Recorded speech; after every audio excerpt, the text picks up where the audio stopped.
خدشہ ظاہر کیا ہے. یاد رہے کہ اتوار کو پی ڈی ایم کا جلسہ ہونے جا رہا ہے لاہور میں, اور نیکٹا کے مطابق پشاور میں ناکامی کے بعد جو دہشت گرد ہیں اپنے منصوبے میں انہوں نے رد و بدل کیا ہے, اور کل عدم ٹی ٹی پی کے دہشت گردوں کا ممکنہ حملہ لاہور میں بھی ہو سکتا ہے, جس میں سیکیورٹی کے سخت انتظامات اور مشکوک عناصر پر نظر رکھنے کی ہدایات جاری کی گئی ہیں.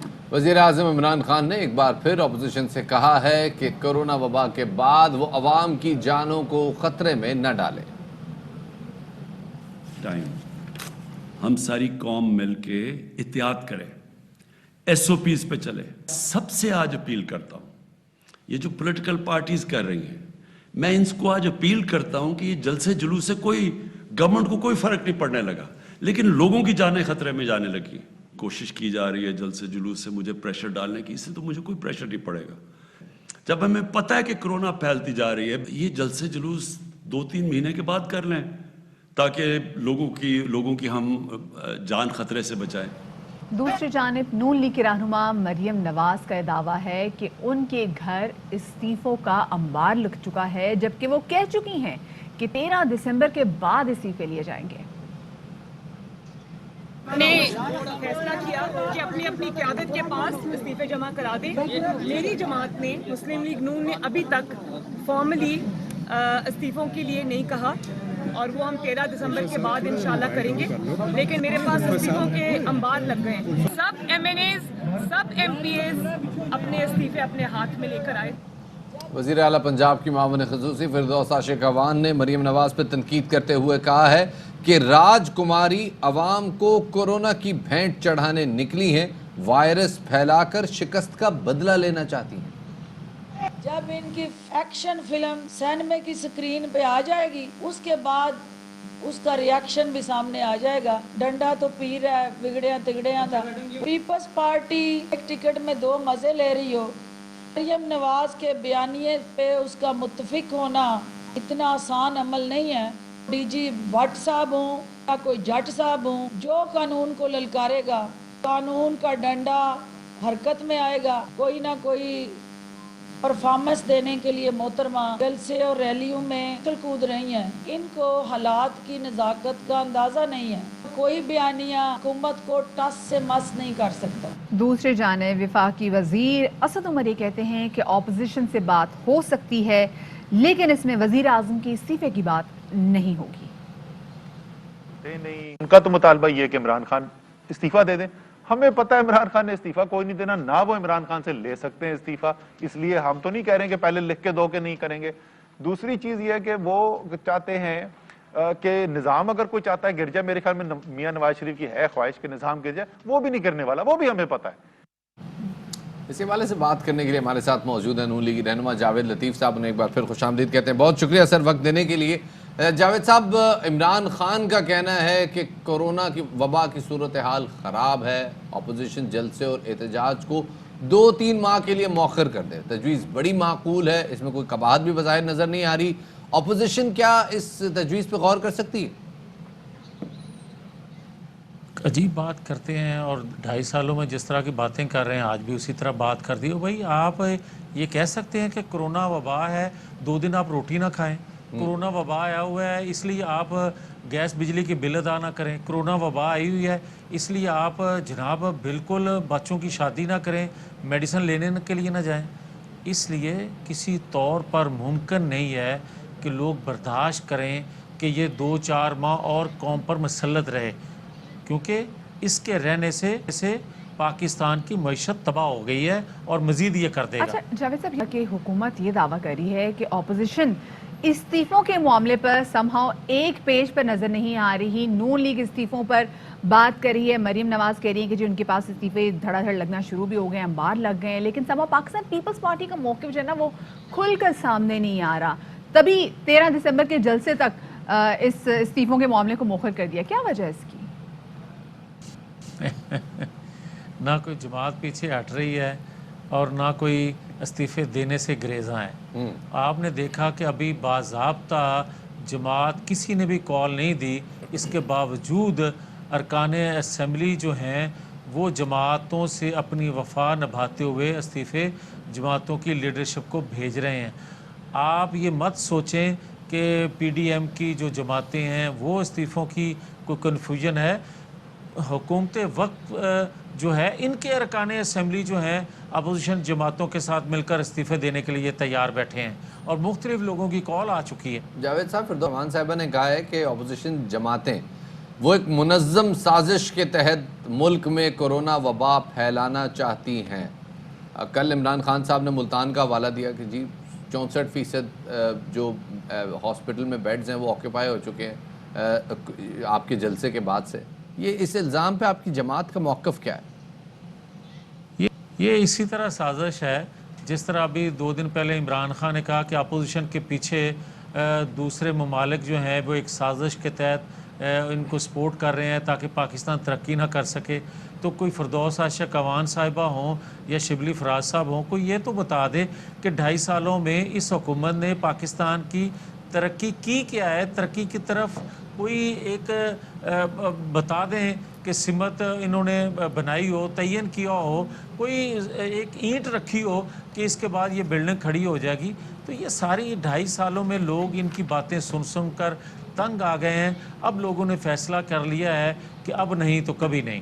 صحیح، یہ کہتے ہیں لوگوں نے فیصلہ کر لیا ہے کہ اب نہیں تو کبھی نہیں. کہنا تھا جاوید لطیف کا. پاکستان پیپلز پارٹی کا اس حوالے سے موقف جان لیتے ہیں اور اسی حوالے سے بات کرنے کے لیے ہمارے ساتھ موجود ہیں پاکستان پیپلز پارٹی کے سینئر رہنما چودھری منظور صاحب. چودھری منظور صاحب، بہت شکریہ باخبر سویرا کو وقت دینے کے لیے. یہ کہیے گا کہ وزیر اعظم عمران خان کی جانب سے پارلیمنٹ میں آنے اور مذاکرات کی دعوت دی گئی ہے. کیا سمجھتے ہیں آپ، کیا اب بھی پاکستان پیپلز پارٹی استعفے دینے کے موقف پر قائم ہے یا بات کرنے کی حمایت کر رہی ہے کہ جی بات تو ہونی چاہیے نا، مذاکرات تو ہونے چاہیے؟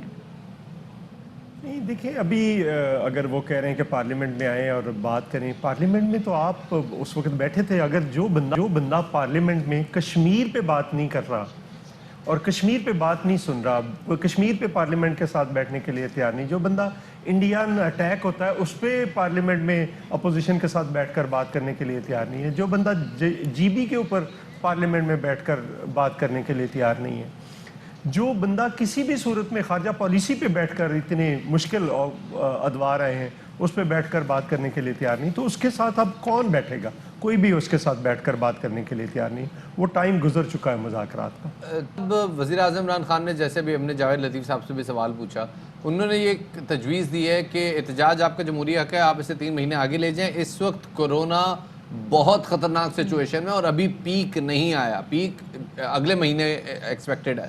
تو کیا ایسی صورتحال میں پیپلز پارٹی اس تجویز پہ غور کر سکتی ہے؟ پاکستان پیپلز پارٹی ہے، اس نے تو بالکل ایس او پیز کا ہم خیال رکھ رہے ہیں، یہاں پہ بھی اور جلسے میں بھی رکھیں گے. اوپن ایئر اسی لیے کر رہے ہیں، اوپن ایئر خطرہ کم ہے، ماسک دیں گے، سینیٹائزرز دیں گے، سارا کچھ دیں گے. لیکن آپ کرونا کے پیچھے اب چھپنے کی کوشش نہ کریں. آپ وہی وزیر اعظم جو کہتے تھے کہ یہ کیا ہے، یہ عام فلو ہے، میں بند نہیں کر سکتا کاروبار.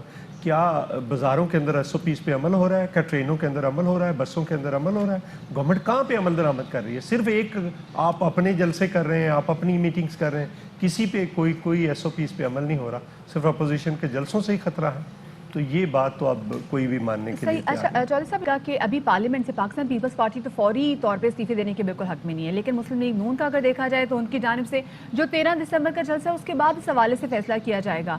آپ کیا سمجھتے ہیں کہ پیپلز پارٹی کی سینٹرل ایگزیکٹو کمیٹی کا جو بھی آپ کا اجلاس بھی ہوگا، جو حتمی فیصلہ آئے گا، یہ کب تک سامنے آ جائے گا استعفوں کو لے کے؟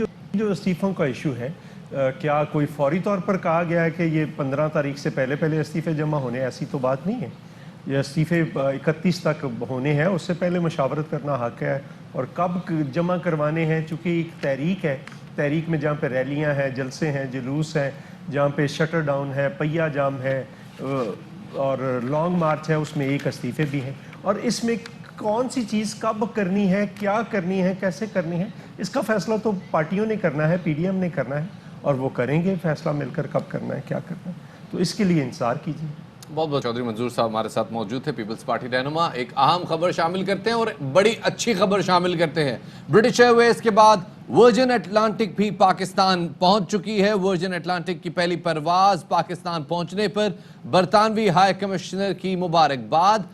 ہفتے میں 20 پروازوں کا پاکستان آنا خوش آئند ہے. برطانوی ہائی کمیشن کرسچن ٹرنر نے ایک ٹویٹ کے ذریعے مبارکباد دی ہے. ایک بار پھر بتاتے چلیں، برٹش ایئر ویز کے بعد اب ورجن اٹلانٹک بھی پاکستان پہنچ گئی ہے جی, اور پہلا جہاز پہنچنے پر کرسچن ٹرنر جو کہ برطانوی ہائی کمشنر ہیں, انہوں نے ایک تصویر ٹویٹ کی اور انہوں نے ایک ٹویٹ کے ذریعے مبارکباد دیتے ہوئے کہا کہ جی یہ ہفتے میں 20 پروازیں اب پاکستان آئیں گی, جو کہ انتہائی خوش آئند ہے. ایک بار پھر بتاتے چلیں, برٹش ایئر ویز کے بعد ورجن اٹلانٹک پاکستان آ گئی ہے, اور برطانوی ہائی کمیشن کرسچن ٹرنر نے ہفتے میں 20 پروازوں کے پاکستان آنے کو خوش آئند قرار دیا ہے, اور ورجن اٹلانٹک کی پہلی پرواز کی آمد پر زلفی بخاری اور کرسچن ٹرنر نے اس کا استقبال کیا. اور شفاعت اچھی بات ہے کہ ابھی تو یہ پرواز اسلام آباد پہنچے, لیکن by the end of this month, اس مہینے کے آخر تک لاہور سے بھی جو اس کے فلائٹ آپریشن وہ شروع ہو جائیں گے, ایگزیکٹلی جیسے برٹش ایئر ویز کے لاہور اسلام آباد تک محدود ہے, کراچی تک. ساری یہ نئی پروازیں جو آ رہی ہیں یہ کراچی لاہور کیوں ہو رہی ہیں؟ نہیں, ملنڈو بھی لاہور سے جاری ہے, اور برٹش ایئر ویز بھی جو ہے کراچی ڈائریکٹ کراچی کا بھی ہونا پہلے چاہیے. ہمارے پاس آتے ہیں پھر اس کے بعد اسلام آباد. چلے اچھی بات ہے, چھوٹی سی بریک کی طرف جا رہے ہیں, ہمارے ساتھ رہیے گا.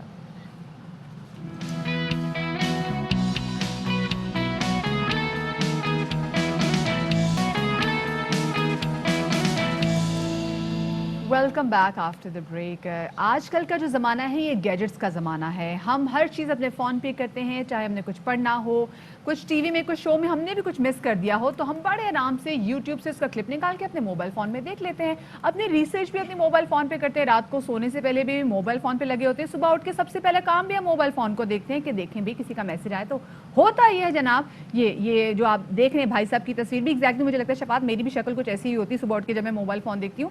بٹ آپ کو پتہ ہے میں میرے خیال سے سراہنے بھی ہوتے ہیں, لیکن شفاعت دس از ویری ڈینجرس. یہ بہت خوفناک ہے کیونکہ آپ کو اور ہمیں علم ہی نہیں ہے کہ اس کی وجہ سے ایک ڈیزیز جس کا نام کالا پانی ہے, ہم اس کا شکار ہو جاتے ہیں. جی جناب, کالا پانی, کالا موتیا یا گلوکوما, یہ چیزیں, یہ ایک ایسا مرض ہے جو کہ اس کا علاج تو نہیں ہے, اور لوگ اس کو کنفیوز بھی کرتے ہیں سفید موتیا سے, اور سمجھتے ہیں کہ جی مگر ہم نے ایک دفعہ لینس لگوا لیا ہے, ایک دفعہ ہمارا جو ہے وہ سفید موتیا کا آپریشن ہو گیا تو ہم کالا پانی سے یا کالا موتیا سے محفوظ ہو گئے. نہیں جناب, اور اس میں ایک قسم ایسی بھی ہے, ابھی ہمارے ساتھ جو ڈاکٹر موجود تھے ان سے بات بھی کر رہے تھے, جو انہوں نے بتایا جو صرف موبائل فونز کے, لیپ ٹاپ ڈسپلے کے اور ٹیلی ویژن ڈسپلے کی یا آپ کی جو ایل سی ڈی ڈسپلے ہے اس کو بہت زیادہ دیر تک دیکھنے سے ہو سکتی ہے. شفاعت, اور اب مجھے یہ بھی ٹینشن ہے کہ آج کل کے بچے جو کہ ساری پڑھائی ہی آن لائن کریں, وہ بھی ہر وقت جو ہے یا تو فون کے سامنے اپنی کلاسز اٹینڈ کریں یا اپنے آئی پیڈس کے, اپنے کمپیوٹر کے سامنے. تو ڈاکٹر صاحب سے پوچھیں گے ان کی پڑھائی, ان ان کی کی انٹرٹینمنٹ, ان کی سوشل انٹریکشن سب اسکرین کے تھرو ہو رہی ہے, اور یہ بڑی ڈینجرس بات ہے. ڈاکٹر معز الدین ہمارے ساتھ موجود ہیں. جی بہت شکریہ ڈاکٹر معز ہمیں وقت دینے کے لیے. ڈاکٹر صاحب پہلے تو ذرا ہمیں بتائیے کہ گلوکوما کے حوالے سے کس ایج گروپ میں ہے, کیا وجوہات ہیں؟ بسم اللہ الرحمن الرحیم. گلوکوما یا کالا پانی, کالا موتیا اس کو مس نومر ہے, لیکن اصل نام اس کا جو ہے کالا پانی اردو میں. بیسیکلی یہ بیماری آنکھوں کے پریشر کے بڑھنے کی وجہ سے ہوتی ہے. اللہ تعالیٰ نے جو آنکھ ہماری ایک گلوب بنایا بال, اس کے اندر ایک پانی ہوتا ہے, اس کا اپنا ایک پریشر ہوتا ہے.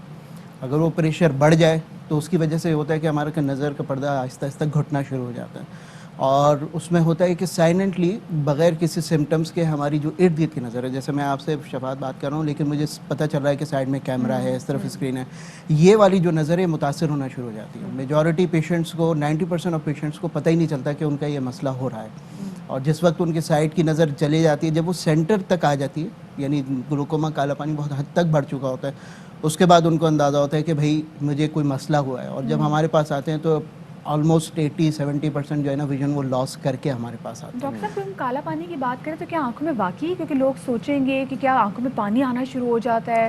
دیکھیے 90% یہی میں بات کہہ رہا تھا کہ 90% از سمٹمیٹک, یعنی کہ اس میں کوئی علامت نہیں ہوتی. یہی سب سے بڑی خطرناک بات ہے. WHO اسی لیے ریکمینڈ یہ کرتی ہے کہ ایٹ لیسٹ 35 ایئرس کے بعد ہر بندہ, کوئی مریض نہیں, نارمل بندہ بھی اپنی آئیز کو چیک کروائے, اور ضرور یہ بات بولے کہ بھئی کالا پانی کے لیے آپ چیک کیجئے, یا آپتھلمولوجسٹ یا آئی سرجن سے یہ بولیے کہ وہ اپنا پریشر ضرور چیک کروائے. تو وہ بیسیکلی 35 ایئرس پلس کے بعد جو ہے یہ زیادہ چانسز ہوتے ہیں. جیسے آپ نے کہا کہ کس عمر میں 60% کے بعد تو لیڈنگ کاز آف بلائنڈنس تو کالا پانی ہی ہے یا گلوکوما ہی ہے. لیکن اس سے پہلے بھی یہ نہیں کہ 60 بعد ہوگا تو اس کے بعد بچوں میں نہیں ہوتا. میں اپنے بچوں میں, یعنی جو گود کے لے کے بچوں سے لے کر 3 سال اور 10 سال کے بچوں میں بھی میں کالا پانی کی علامتیں چیک کرتا ہوں, اور جن کا مجھے شک ہوتا ہے میں ان کے پریشر چیک کرتا ہوں. تو یہ جو آپ نے بات کہی کہ آپ کا سائٹ کا ویژن ختم ہو جاتا ہے, ہم نے کچھ ڈرائیور ایسے دیکھے ہیں جو اپنے ترنگ میں جا رہے ہیں, سگنل توڑ دیتے ہیں, سائڈ سے بائک آ رہی ہے, ان کو پتہ بھی نہیں چلتا کہ سائڈ سے کوئی آ رہا ہے, اور بہت سارے ٹریفک حادثات کی وجہ یہ ہوتا ہے کہ ڈرائیور کہتے ہیں جی مجھے نظر نہیں آیا. کیا اس کی ایک وجہ یہ ہو سکتی ہے کہ اس کو گلوکوما کا ٹیسٹ بالکل آپ صرف اس کی بات کر رہے ہیں, میں تو یہ کہوں گا کہ وہ مریض جن لوگوں کو زیادہ تر اپنے کیبنٹ سے ٹکرا جاتے ہیں, پیر سے ٹکرا جاتے ہیں, یا چلتے چلتے دیوار سے ٹکرا جاتے ہیں, ان کو بھی اپنا چیک اپ کروانا چاہیے کہ وہ ہو سکتا ہے کہ ان کو گلوکوما ہو, اور اس کے لیے کوئی ایج لمٹ نہیں ہے.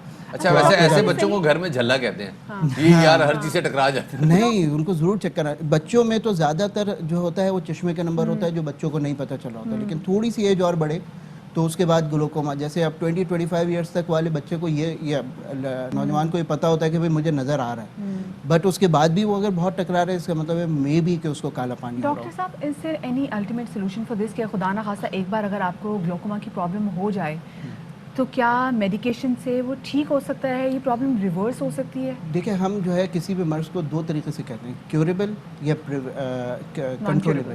کیوریبل کا مطلب یہ ہوتا ہے کہ آپ نے اس کو جڑ سے ختم کر دیا, یعنی جیسے آپ کوئی بیماری ہوئی, آپ نے اس کا آپریشن یا دوا دی اور وہ ختم ہو گئی. اور ایک ہوتا ہے کنٹرولبل, یعنی یہ کہ ایک دفعہ ہو گئی بیماری, جیسے شوگر یا بلڈ پریشر ہے, ایک دفعہ ہو گئی تو آپ اس کو ختم نہیں کر سکتے, لیکن آپ اس کو کنٹرول کر سکتے ہیں.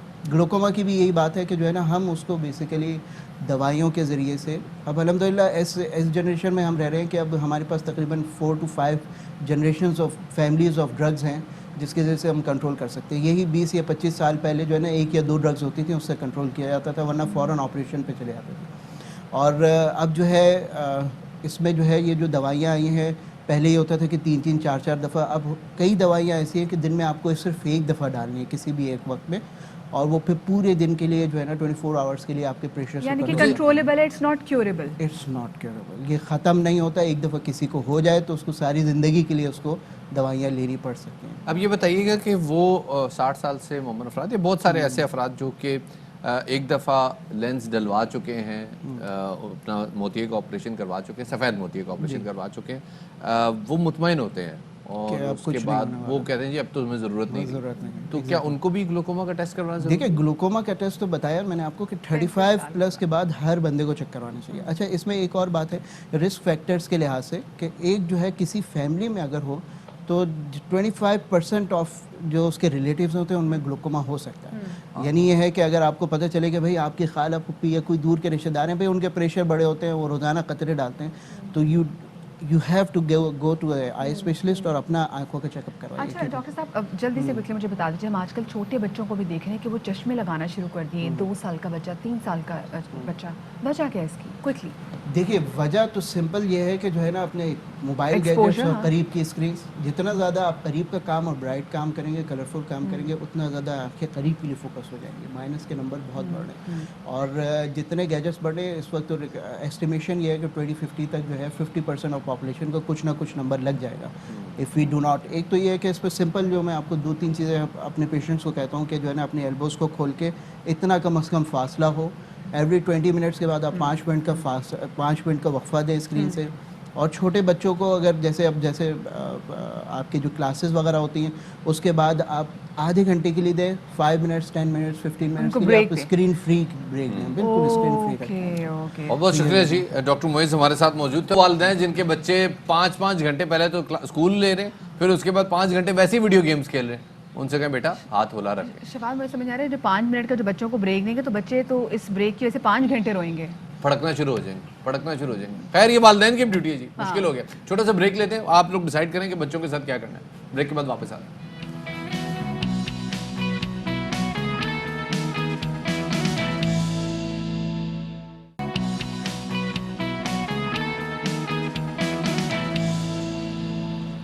جی welcome back after the break. اور بریک کے بعد سب سے پہلے تو ایک اہم ترین خبر سے آپ کو آگاہ کرتے چلیں کہ وفاقی وزیر فواد چودھری نے ایک ٹویٹ کی ہے جس میں ان کا کہنا ہے کہ عوام کے مفاد میں احتجاجی سیاست کو ملتوی ہونا چاہیے, مذاکرات کا ماحول بنانا ضروری ہے جو حکومت اور اپوزیشن میں احترام کی نظر سے دیکھے جاتے ہیں, وہ آگے آئیں اور مذاکرات کا ماحول بہتر بنانے میں اپنا کردار ادا کریں. فواد چودھری نے اپنی ٹویٹ میں لکھا ہے کہ ملک کے لیے ضروری ہے کہ تلخیاں کم کی جائیں.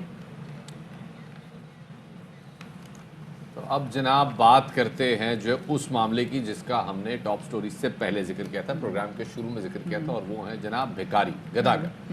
اور یہ گداگر اور بھکاری جو ہیں یہ بظاہر تو ہمیں ایسا لگتا ہے کہ یار مفلس اور بدحال لوگ ہیں اور حوادث زمانہ کی نظر ہو گئے ہیں جناب ان کے کاروبار، اور اس لیے بیچارے اب سڑکوں چوراہوں پہ بھیک مانگ رہے ہیں۔ نہیں جناب، یہ ایک منظم پیشہ ہے اور یہ ایک منظم نیٹ ورک ہے جو سڑکوں چوراہوں پہ موجود ہے۔ یہ لوگ باقاعدہ بھرتی ہوتے ہیں، ان کی باقاعدہ پک اینڈ ڈراپ کی سروس موجود ہے۔ Exactly, pick and drop service ہوتی ہے کہ جی آپ کو اس جگہ سے پک کریں گے، اور ان کے ٹھکانے ہوتے ہیں، ان کی اپنی اپنی ٹیریٹری ہوتی ہے، ان کی بڑی زبردست مافیاز ہیں، اور یہ کوئی نئی بات نہیں ہے۔ یہ آج کے زمانے میں یہ شفاعت آپ نے بات بڑی اچھی کی۔ آپ کو یاد نہیں کوئٹہ میں ایک گداگر کو ٹکر لگی تھی تو 80,000 اس کی جیب سے نکل آئے تھے۔ خیر یہ کوئی نئی بات نہیں ہے، یہ آج کی بات نہیں ہے، پرانی بات ہے۔ آپ کو دکھاتے جناب مشہور ٹی وی پروگرام میں ایک خاکہ پیش کیا گیا تھا ان گداگر مافیاز کے حوالے سے، آپ کے ساتھ شیئر کرتے ہیں۔ 36 سال پرانا کلپ ہے جناب، یہ 50-50 کا، اور ایسا لگتا ہے کہ آج کے حالات میں بات ہے، ہم 36 سال بعد بھی اسی موضوع پہ بات کریں۔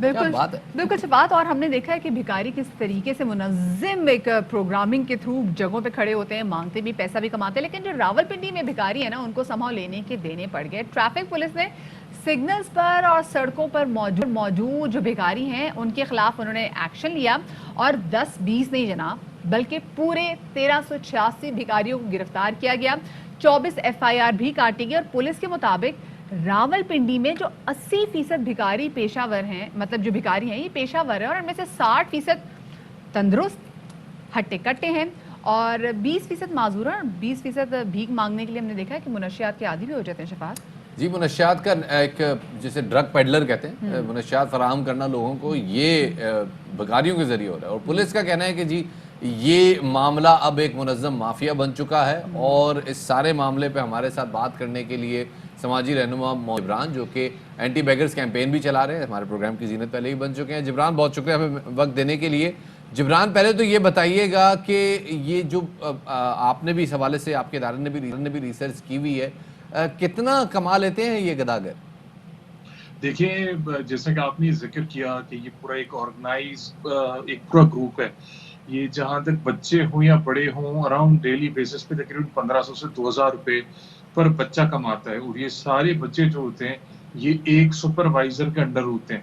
یہ تو آج تک کا سب سے بڑا کام ہے کہ 1300 تقریباً 86 بھکاری لوگوں نے پکڑے ہیں، جو اب تک پاکستان میں اتنا بڑا آپریشن کہیں نہیں ہوا، اور یہ آپریشن بلکہ پورے پاکستان میں ہو تو سب سے بہتر چیز ہے۔ ایک اور چیز میں آپ کے ساتھ ساتھ یہاں پہ مینشن کرتا چلوں گا، آپ نے یہاں پہ اپنا ڈرگ ایڈکٹڈ لوگوں کی بات کی، معصوم لوگوں کی بات کی، ان کو باقاعدہ بنایا جاتا ہے۔ جب بچے بڑے ہو جاتے ہیں، ان کے کام کے نہیں رہتے، تو ان کو نشے کا عادی بناتے ہیں۔ جب ان کو نشے کا عادی بناتے ہیں تو پھر ان سے ڈیفرنٹ جو ہے وہ کام لیتے ہیں۔ اور جبران اکثر تو ہم دیکھتے ہیں کہ بہت ساری جو خواتین ہیں جو سگنلز پہ کھڑے ہو کے مانگ رہی ہیں، ان کی گود میں ایک چھوٹا سا بچہ ہوتا ہے، ٹوڈلر ہوتا ہے، جو کہ ہمیشہ سو رہا ہوتا ہے۔ تو کیا کیا جا رہا ہے؟ کیونکہ یہ تو مطلب ایک بچہ جس کو بھی پتہ بھی نہیں کہ اس کی ماں یا اس کی بہن یا کوئی بھی شخص، عورت جس نے اس کو گود میں اٹھایا وہ مانگ رہی ہے، اس کا مستقبل سارا خراب ہو جاتا ہے نشے کی وجہ سے۔ دیکھیں، یہ واقعی ایک سوالی نشان ہے، کیونکہ اکثر جتنے بھی بچے ان کے گود میں ہوتے ہیں وہ ہمیشہ سوئے ہی ہوتے ہیں۔ یہ ان کو باقاعدہ ڈرگس دیتے ہیں، نیند کی گولیاں دیتی ہیں کہ وہ سگنل پہ وہ سویا پڑا ہوا ہو اور وہ اس کو لے کے روڈ پہ بٹھا کے اس کو بھیک مانگ سکے۔ اور یہ صرف اپنا اگر آپ خاص طور پہ آپ کراچی میں فوکس کریں تو آپ کو کراچی میں زیادہ تر جتنے بھی بھکاری ملیں گے وہ آپ کو کراچی کے باہر سے ملیں گے، انٹیریئر پنجاب سے ملیں گے، انٹیریئر سندھ سے ملیں گے، آپ کو پاکستان کی چھوٹی چھوٹی سٹی سے ملیں گے۔ تو اس کا سب سے بڑا اقدامات یہ ہے کہ جو ہماری چائلڈ پروٹیکشن بیورو جو یہاں پہ بنے ہوئے ہیں وہ باقاعدہ ان بچوں کو لیں، ان کا پراپر ایک DNA کروائیں اور پتہ کریں کہ یہ جو بچے ہیں یہ کہاں سے آئے ہیں۔ یہ بڑی خطرناک بات ہے۔ یہ بچے بتائیے گا، یہ جو بچے ان کے پاس ہوتے ہیں، آپ بتا رہے ہیں کہ ان کے نہیں ہوتے، تو کیا یہ بچے اغوا کیے جاتے ہیں یا کرائے پر اٹھائے جاتے ہیں؟ کیسے یہ بچے ان کے پاس پہنچتے ہیں؟ دیکھیں، یہ بچے بالکل اغوا بھی کیے جاتے ہیں، اور کچھ جو پروفیشنل بھکاری ہیں وہ ان کو ڈیفرنٹ ایک سٹی سے دوسری سٹی ٹرانسفر بھی کر دیتے ہیں، اور کچھ ایسے لوگ جو واقعی غریب ہیں وہ پھر ان کو بڑے شہروں میں بھیجتے ہیں کہ بڑے شہروں میں یہ لوگ جا کے وہاں پہ اپنا گزر سفر کر سکیں، پھر وہ ان سے یہاں پہ بھیک منگوا رہے ہوتے ہیں۔ صحیح، بہت بہت شکریہ جی۔ جبران سماجی رہنما ہے، ہمارے اس گداگروں کے معاملے سے اور حوالے سے بات کر رہے تھے۔ ایک بڑا افسوسناک معاملہ ہے یہ۔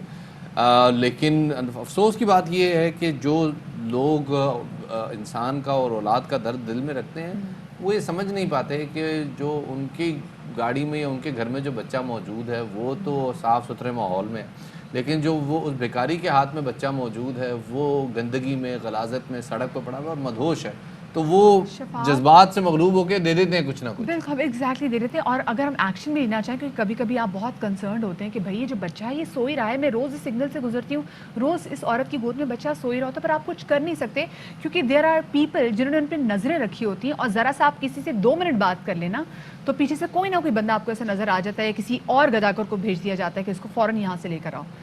جی جناب، خیر اس حوالے سے ہم مزید بھی بات کرتے رہیں گے، مزید بھی اس معاملے پہ ذرا نظر ڈالتے رہیں گے اور کوشش کریں گے کہ حکام بالا کو جگاتے رہیں. اب ذرا بات کرتے ہیں ایک بار پھر اسلام آباد چڑیا گھر کی، جو کہ پہلے 51 ہاتھی کی وجہ سے خبروں میں رہا، اور اب جناب 2 بھورے ہمالیائی ریچھ یعنی کہ جو ہمالین گریزلی بیئر، یہ جناب ایک ٹھنڈے علاقے کا، سرد موسم کا انتہائی بھاری جسامت والا ایک جانور ہے جو کہ اسلام آباد چڑیا گھر میں موجود ہے. بالکل شفاعت، اور عدالت نے آلریڈی بولا ہوا ہے کہ تمام جانوروں کو ایوبیا نیشنل پارک میں، جو ہاتھی کاون ہے اس کو تو کمبوڈیا میں منتقل کر دیا گیا. جو یہ ہمالیہ بھورے ریچھ ہیں، ببلو اور سوزی کی جوڑی، ان کو تو آپ اردن روانہ کرتے ہیں.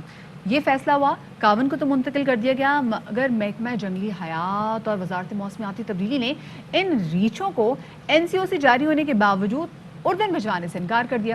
ببلو اور سوزی کے بارے میں یہ کہا جاتا ہے کہ شدید نفسیاتی دباؤ کا شکار ہیں، اور عدالت کے مطابق یہاں بھورے ریچھوں کی جانوں کو شدید خطرہ ہے اور وہ کافی زیادہ تکلیف میں مبتلا ہے، لہٰذا محکمہ وائلڈ لائف اسے اپنی انا کا مسئلہ نہ بنائے. ہمارے پاس فوٹیجز آئیں، ویڈیوز آئیں اور بہت تکلیف دہ مناظر تھے جو ہم آپ کے ساتھ ابھی شیئر بھی کر رہے ہیں. اسی حوالے سے ڈاکٹر اعجاز جو کہ صدر ہیں پاکستان وائلڈ فاؤنڈیشن کے، ان کو شامل گفتگو کریں گے. ڈاکٹر اعجاز صاحب بہت شکریہ باخبر سویرا کو وقت دینے کے لیے. NCOC جاری ہو گیا ہے لیکن اس کے باوجود ہم دیکھ رہے ہیں کہ ان کو ابھی تک اردن روانہ نہیں کیا گیا. ڈاکٹر صاحب کیا وجہ ہو سکتی ہے؟ جی بہت بہت شکریہ. جو ہائی کورٹ کا فیصلہ تھا کہ ان کو اردن روانہ کیا جائے، اس وقت ان کی جو حالت تھی وہ کوئی بہت اچھی نہیں تھی. بہت سے جو ایک جو فیمیل تھی اس کو کینسر بھی تھا، لیکن یہ ہے کہ اس دوران میں اسلام آباد وائلڈ لائف مینجمنٹ بورڈ اور ایک انٹرنیشنل NGO جو ہے وہ اس میں مدد فراہم کرتی رہی اور ان کے علاج کے لیے کوشش کرتے رہے. اور اب اس وقت جو سچویشن ہے وہ یہ ہے کہ جو دونوں ہیں ان کی صحت میں بہت زیادہ بہتری آئی ہے، تو اس لیے وہ دوبارہ جو اسلام آباد وائلڈ لائف مینجمنٹ بورڈ جو ہے وہ اپروچ کر رہا ہے کورٹ کو کہ اب چونکہ یہ بہتر ہو گئے ہیں، ان کی حالت بہتر ہو گئی ہے، اور اب وہ اپنی کیپیسٹی بھی جو بڑھا رہے ہیں، جو انٹرنیشنل آرگنائزیشن ہے ان کے ساتھ مل کے یہاں پہ لوگوں کو ٹریننگ وغیرہ دے رہے ہیں، جس کی بنا پر ان کا یہ خیال ہے کہ یہ جو چونکہ ہمالین ریجن کے یہ بیئر ہیں اس لیے یہاں پہ ہی ان کو رکھیں تو زیادہ مناسب ہوگا. تو ابھی تک کوئی سالڈ جو ہے ڈیسیژن نہیں آیا. ایک ریکویسٹ جو ہے وہ بھیجی گئی ہے. ڈاکٹر صاحب یہ NOC تو جاری ہو گیا ہے. NOC جاری ہونے کا مطلب یہ کہ یہ ریچ کیا ملک سے باہر لے جانے کا NOC جاری ہوا یا ان کو چڑیا گھر سے منتقل کرنے کا؟ اور ساتھ ہی دیوسائی نیشنل پارک جو کہ ایک آماج گاہ ہے ان تمام جو ہے ہمالین بیئرز کی، تو ادھر ان کو کیوں نہیں منتقل کر دیا جاتا؟ دیکھیں، ایک جو یہ جو ریچھ ہیں یہ شروع سے ہی بچپن سے ہی یہ اپنی والدہ سے علیحدہ رہے ہیں، اور ان کا جو ولڈرنیس جو انسٹنکٹ ہے وہ تقریباً ختم ہو چکی ہے اس وقت. تو ابھی اگر دوبارہ وہاں پہ بھیجیں گے بھی تو شاید یہ اس طریقے سے سروائیو نہ کر سکیں، انلیس کہ جی ان کو پہلے سیمائی کیپٹیوٹی میں رکھیں، اس کے بعد پھر کسی ایک نیچرل جو سینکچوری ہے اس میں ڈالیں، پھر ان کو جو ہے ریلیز کریں. تو وہ ایک لمبا پروسیس ہے اور اس میں کافی زیادہ ٹائم لگ سکتا ہے. ڈاکٹر صاحب ایک تو سوال یہ بھی ہے، ایک اتنا بڑا شہر، اتنا بڑا زو، اور کیوں ہم یہی انتظار کر رہے تھے کہ عدالت کی جانب سے کوئی فیصلہ آئے تو تبھی ان جانوروں کے حوالے سے، ان کی زندگی کے حوالے سے کوئی بڑا فیصلہ لیا جائے؟ ان کی حالت ویسے کیوں نہیں بہتر بنائے جانے کی کوشش کی جاتی؟ ان کی نفسیاتی صحت کا ویسے کیوں نہیں خیال رکھا جاتا؟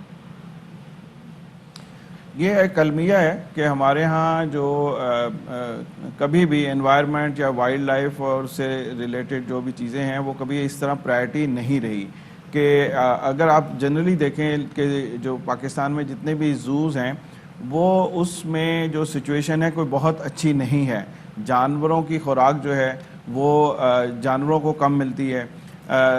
اس کے علاوہ جو ان کی ویٹ ان کو فیسلٹی جو ہونی چاہیے ہر زو میں زیادہ ایک جو لیب ہونی چاہیے وہ نہیں ہے. مطلب ہے کہ وہ اس طرح کی جو فیسلٹیز ہیں وہ نہیں ہیں. اس کی وجہ سے جو زو ہیں ان کی حالت اتنی بری ہو گئی ہے کہ انفارچونیٹلی لوگوں کو نہ تو ریسورسز زو کے لیے ایلوکیٹ ہوتے ہیں تو وہ پرائرٹی یہ چیزیں نہیں ہیں. اس کی وجہ سے ایک ایسی سچویشن کریٹ ہو جاتی ہے چاہے وہ کاون ہو چاہے وہ یہ اب جو بیئرز ہیں یہ ہوں.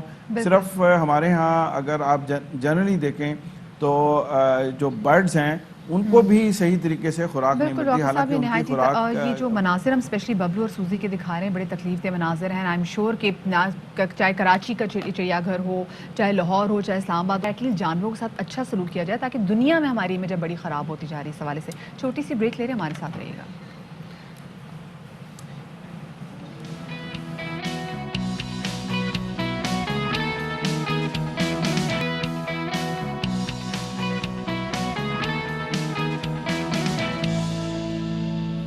بریک کے بعد خوش آمدید کہتے ہیں باخبر سویرا کے راؤنڈ 2 میں، اور اس مرحلے میں ہم بات کریں گے جناب بھارت کی جال سازی کی.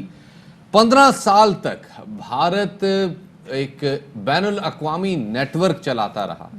یورپی یونین کا جو فیک نیوز ڈھونڈنے کا جو ادارہ ہے انہوں نے اس حوالے سے بڑی تحقیقی رپورٹ بھی جاری کی ہے، ایک بڑی تفصیلی رپورٹ جاری کی ہے جس میں بتایا گیا ہے کہ کس طرح بھارت نے بین الاقوامی یونیورسٹیوں کے جعلی پروفیسرز، جعلی ویب سائٹس، جعلی اخبارات، جعلی لابنگ کر کے پاکستان کے خلاف ایک موقف کھڑا کیا. بالکل شفاعت، اور پاکستان کی امیج کو ڈیمیج کرنے کے لیے بڑے منظم طریقے سے انہوں نے کام کیا، بڑے منظم طریقے سے لابنگ کی ہے. اور کیا ہوا، صرف خبریں فیک نہیں تھی، وہ تمام تر لوگ جو کہ اس میں ملوث تھے وہ تمام کے تمام تر لوگ جو تھے وہ فیک تھے. اہم چیزیں آپ کے ساتھ شامل کریں گے لیکن پہلے ٹاپ سٹوریز پہ نظر ڈال لیتے ہیں.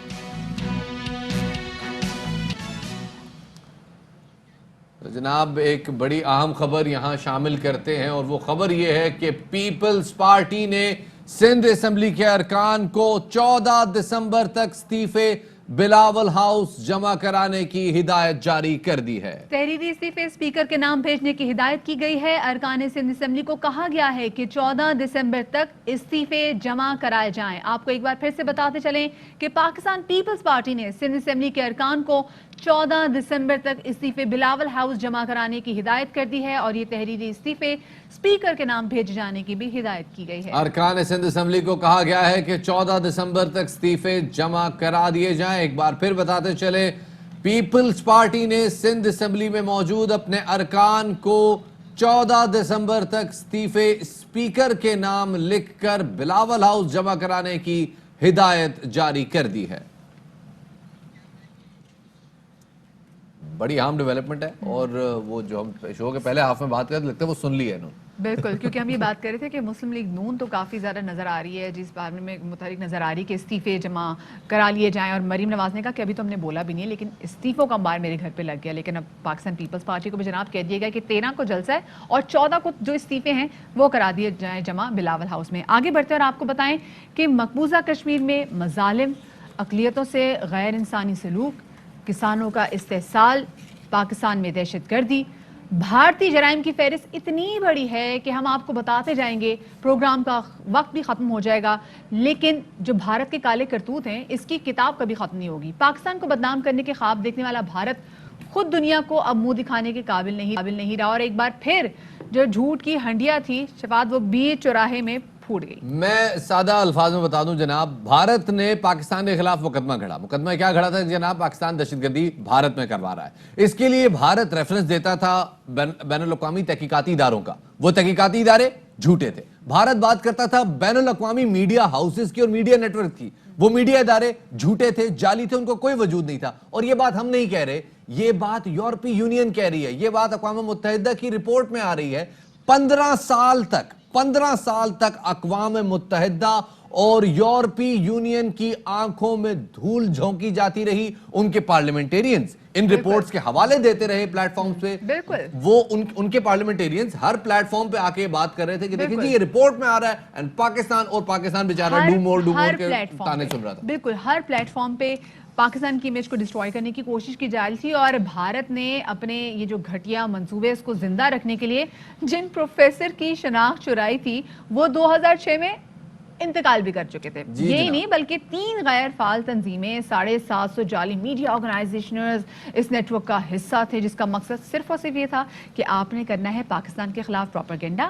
آپ نے پاکستان کے بارے میں ایسی خبریں لے کر آنی ہے جس سے پوری دنیا میں جو پاکستان کی امیج ہے اس کو نقصان پہنچے, جس سے ہوگا کیا بھارتی مفادات کو فائدہ پہنچے گا. ایک اسپیکٹ اور بھی ہے جو ابھی تک میرے خیال میں ویٹ کر رہا تھا اس رپورٹ میں کہ وہ اس حوالے سے بھی ذرا بات ہوگی, اور وہ ہے جناب جعلی آتھرز جن کے نام سے کتابیں منسوب ہیں, جن کی کتابیں جو ہیں وہ بیسٹ سیلرز بنی اپنے دور میں, وہ آتھرز بھی جعلی ہیں. یہ اس رپورٹ میں موجود ہے. اور اب یہ بات جو ہے اور جن کے نام جو استعمال کیے گئے, وہ دیکھیں جن کے نام استعمال کیے گئے شفاعت somehow they are no more, مطلب وہ کب کے مر بھی چکے ہیں, ان کا نام جو ہے وہ استعمال کیا جا رہا ہے. سری واسف گروپ کے نام سے چلائے جانے والے اس نیٹ ورک کی پہنچ 116 سے زائد ممالک اور مطلب 9 خطوں تک ہے. اور یہ نیٹ ورک جنیوا میں اقوام متحدہ کی کاؤنسل برائے انسانی حقوق اور برسلز میں یورپی پارلیمان پر اثر انداز ہونے کی کوشش بھی کرتا رہا ہے. اور نیٹ ورک جعلی داروں پر شائع خبروں کو بھارتی نیوز ایجنسی ANI کے ذریعے معتبر ظاہر کر کے پھر اس کو آگے پھیلایا جاتا تھا. مطلب دیکھیں ان کی بڑے جو میڈیا چینلز بھی ہیں, بڑے اخبار بھی ہیں, بڑے صحافی جو کچھ بتاتے رہے جھوٹ ہی بتاتے رہے. جی جناب, اور یہ جھوٹ کا معاملہ اب بھارت کے لیے ایک عالمی جو ہے ذلت کا باعث بن رہا ہے, کیونکہ جن 750 ایجنسیز کی بات کی گئی وہ جھوٹی ہیں, جو کتابوں کی بات کی گئی, جو پروفیسرز کی بات کی گئی وہ جھوٹی, جو 3 اداروں کی بات کی گئی جی جو یہ خبریں بتا رہے ہیں, لیکن وہ 3 ادارے بھی جھوٹے ہیں.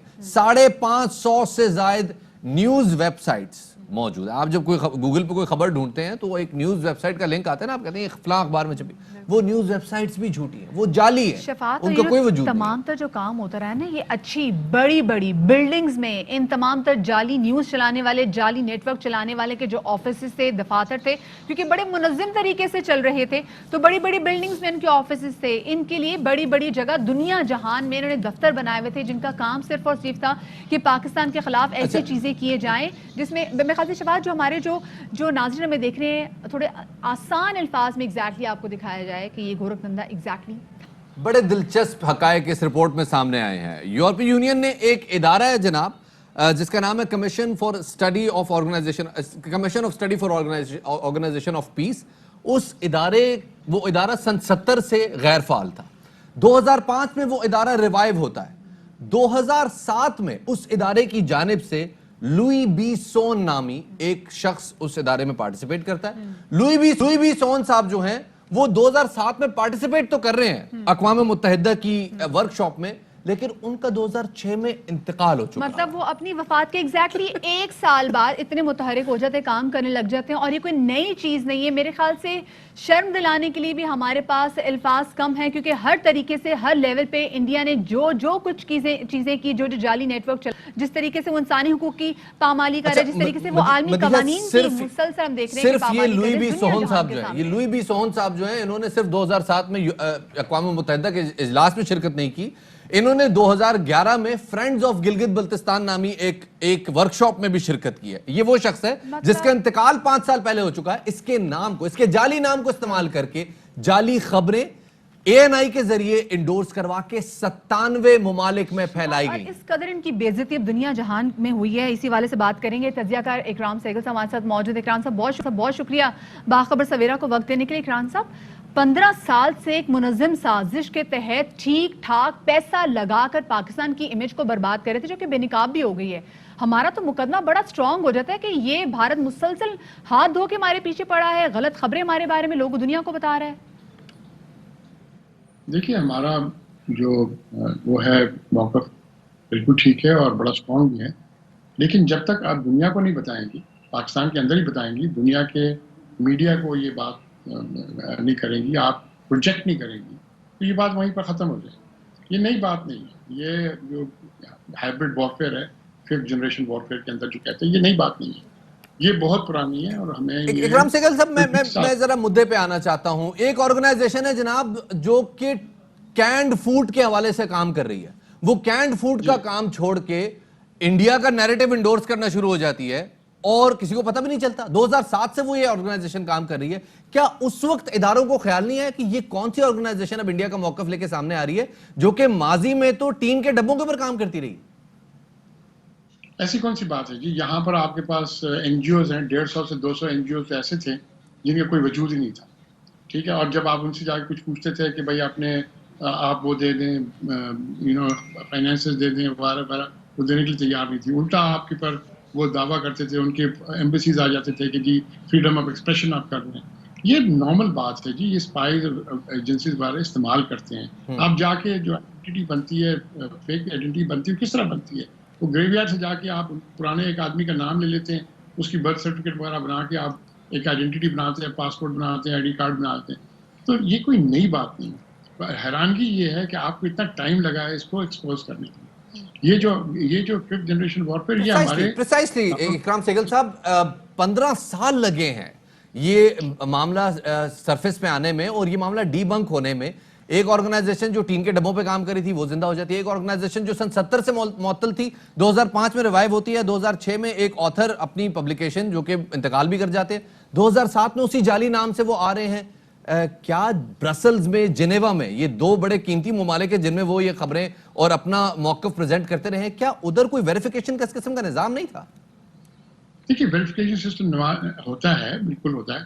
آپ یہ 2005 کی بات کر رہے ہیں. 2002 میں نیشنل ڈیفنس کالج میں یہ نیشنل سیکورٹی اسٹریٹجی میں یہ سبجیکٹ بتایا گیا تھا. ایئر مارشل مسعود اختر صاحب تھے جو نیشنل سیکورٹی ونگ کے ہیڈ تھے. ان کے ساتھ یہ ڈسکس کر کے یہ سبجیکٹ پڑھایا جاتا تھا کہ یہ چیز ہوگی ہمارے ساتھ. ٹھیک ہے. اس کے بعد ہر جگہ ہوتی ہے. اس کے یہ نہیں، یہ شروع ہوئی تھی ڈس انفارمیشن کے، یہ کے جی بی نے شروع کی تھی. یہ اسٹالن کے زمانے میں انفیکٹ ڈس انفارمیشن جو ورڈ ہے وہ وہیں سے آئی ہے. اس کو ڈس انفارمیشن کو ورڈ کو انگلش میں ٹرانسلیٹ کر کے لایا گیا. یہ کوئی نئی چیز نہیں ہے. لیکن حیرانگی ہمیں یہ ہے. سہگل صاحب میں کوشش کرتا ہوں سہگل صاحب آپ سے ذرا، کیونکہ آپ کی آواز تھوڑی سی منقطع ہو رہی ہے.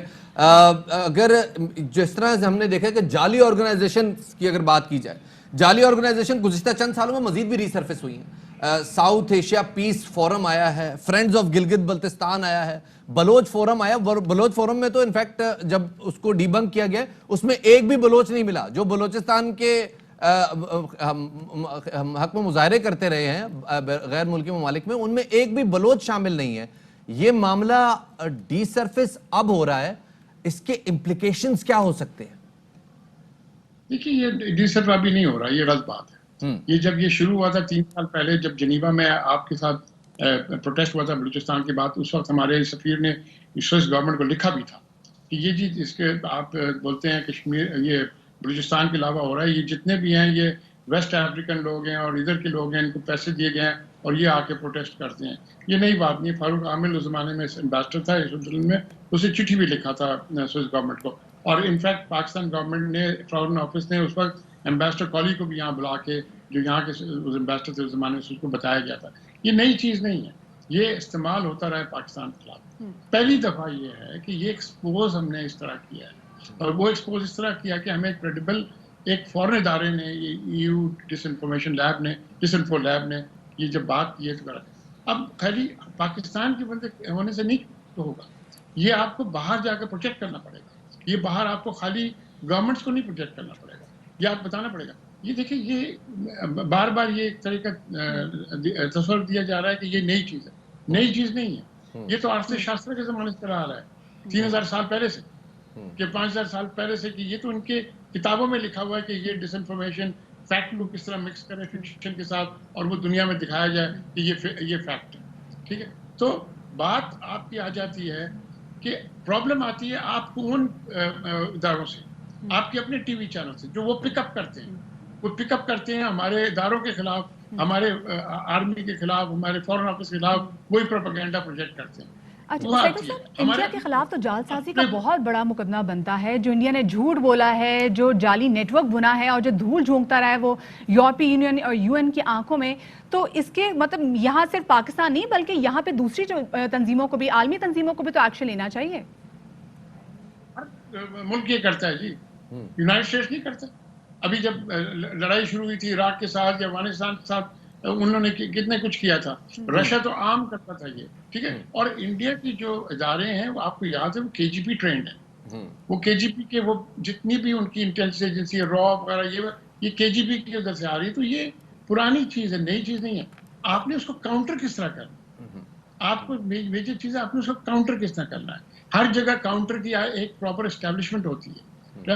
دیکھیے برٹن نے ابھی کیا کیا ہے، برٹن نے ایک 77 بریگیڈ چنڈٹ بریگیڈ کو ریوائیو کیا ہے. اس میں 5000 لوگ ہیں، وہ خالی کرتے ہیں، کمپیوٹر سامنے بیٹھتے ہیں، ہیکنگ کرتے ہیں سوشل میڈیا. یہ تو ہمارے اپنے ملک میں پولیٹیکل پارٹیز نے استعمال کیا ہے. میں نام نہیں لیتا ہوں. وہ پرائم منسٹر آفس کے سر ان کو پیڈ ایسٹیمیٹ کیا. اکرام سیکل صاحب، یہ سارے ملک کرتے ہیں، یہ معاملہ نہیں ہے. معاملہ یہ ہے کہ بھارت نے پچھلے 15 سالوں میں یہ ساری حرکتیں کر کے مسئلہ کشمیر میں عالمی حمایت کو اپنی رخ میں موڑنے کی کوشش کی، پاکستان کو آئسولیٹ کرنے کی کوشش کی. کیا یہ معاملات ریورسبل ہیں؟ اب یہ جب معاملہ سارا ڈی بنک ہو گیا ہے، یورپی یونین نے جو ہے اس کی تحقیقات کر دی ہیں، کیا یہ معاملہ اب ریورسبل ہو گیا؟ پاکستان کو کیا عالمی حمایت مل سکتی ہے اب اس میں؟ بالکل، اگر آپ اس کو ٹھیک طرح ایکسپوز کریں، اس کو ٹھیک طرح دنیا کو پریزنٹ کریں. دیکھیں ایک چیز ہے، غلط چیز ہے جب اس کو آپ ایکسپوز کرتے ہیں، جب وہ آپ کرتے ہیں تو پھر آپ کر سکتے ہیں. پر دیکھنا یہ کہ آپ کس طرح، کس نوبت تک جاتے ہیں ایکسپوز کرنے. ٹھیک ہے نا، آپ جا کے وہ چیزیں اگر کہ آپ ٹھیک طرح پریزنٹ کریں دوسرے گورنمنٹس کو وغیرہ وغیرہ، اور گورنمنٹ کو خالی نہیں، ان کی میڈیا کو. اگر آپ ضرور آپ نے کرنا ہے تو آپ کو ڈسیمنیشن آف انفارمیشن آپ کو پورا کرنا پڑے. جس طرح وہ کرتے تھے، آپ وہ فیک چیز کرتے تھے، آپ صحیح چیز، وہی چیز آپ تھرو جینوئن آؤٹلیٹس آپ اس کریں. آپ کو کوئی روک سکتا ہے؟ اگر آپ کو ریئلی، آپ کے پاس اگر ریئلی ول ہے تو آپ کر سکتے ہیں. اور میں دیکھ رہا ہوں اس دفعہ جس طرح DGISPR نے اس کو ایکسپوز کیا ہے، اور جس طرح آئی think there is a genuine ول، اور پھر پرائم منسٹر صاحب بھی اس کے اندر آئے ہیں. تو I think there is a genuine will to make sure کہ یہ ایکسپوز ہو. یہ ریورسبل کی بات نہ کریں، آپ ریڈ کریں کہ ان کو ایکسپوز کریں، ان کو ایکسپوز اس طرح کریں. ایکسپوز کرنے کی ضرورت ہے. جو ڈیمیج ہو چکا ہے that is already been done. اب معاملہ ہے اس معاملے کو ایکسپوز کرنے کا اور دنیا میں ہائی لائٹ کرنے کا. بہت شکریہ جی. اکرام سیکل صاحب ہمارے ساتھ موجود تھے. اور مدھیہ دلچسپ بات یہ ہے، یہ جو 10 NGOs جن کے حوالے سے بات کی گئی ہے، یہ 10 NGOs ایک ہی فیملی کی ہیں جی. شریواستو فیملی ہے، گروپ سارا. ہاں، شریواستو گروپ جو ہے وہ اس سارے معاملے کو رن کرتا ہے. اور کس طریقے سے انڈین میڈیا، نیوز پیپرز ان کے انڈر آئے. شفاعت، ہر لیول پہ بھارت نے جھوٹ بولا ہے. بھارت کے اندر اقلیتوں کے ساتھ کیا ہو رہا ہے یہ سب جانتے ہیں.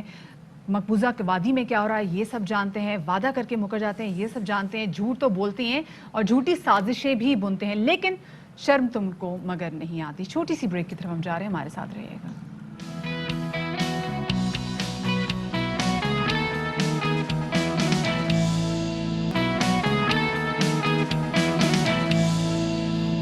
Welcome back after the break. اور بریک کے بعد کراچی والوں، آپ کے لیے ایک بہت ہی زبردست اور بہت ہی بڑی خوشخبری ہے کہ وفاقی حکومت نے شہر قائد کو ایک بہت بڑا تحفہ دیا ہے. اور چین سے 50 فائر ٹینڈرز جلد اب کراچی پہنچیں گے، جس کی اتنی بڑی آبادی والے شہر کو کب سے شفاعت ضرورت تھی. جی جناب، اللہ کرے اب یہ فائر ٹینڈر پہنچ بھی جائیں اور مینٹین بھی رہیں، کیونکہ آ تو جاتے ہیں لیکن بعد میں مینٹیننس کے بڑا ایشو ہوتا ہے کیونکہ بجٹ نہیں ہوتا. اللہ کرے وہ ہو آگے، اور انشاءاللہ اب ہوگا لگ رہا ہے. یہ تصویر آئی ہے جی چمچماتے ہوئے لال رنگ کے فائر ٹینڈر جی. اور اس کا مطلب نہیں ہے کہ آپ گھر میں شہر میں ہر جگہ آگ لگاتے پھریں، احتیاط وہ پھر دامن پھر بھی نہیں چھوڑنا چاہیے. لیکن بہرحال کراچی کا ایک بہت بڑا مسئلہ ہے جی. 2.5 کروڑ کی آبادی کے لیے فقط 14 فائر ٹینڈر تھے جو ورکیبل تھے، باقی فائر ٹینڈر جو ہے وہ کام نہیں کر رہے، جن میں سے 2 فعال تھیں، باقی ساری کی ساری غیر فعال تھی. رافع ہمارے نمائندے ہمارے ساتھ موجود ہے. جی رافع، کیا تفصیلات ہے اس حوالے سے، کب تک یہ آ جائیں گے؟ بالکل مزید دیکھیں، کراچی میں جو فائر بریگیڈ کا محکمہ ہے وہ 10-12 سالوں سے عدم توجہ کا شکار رہا ہے، لیکن اب وفاقی حکومت نے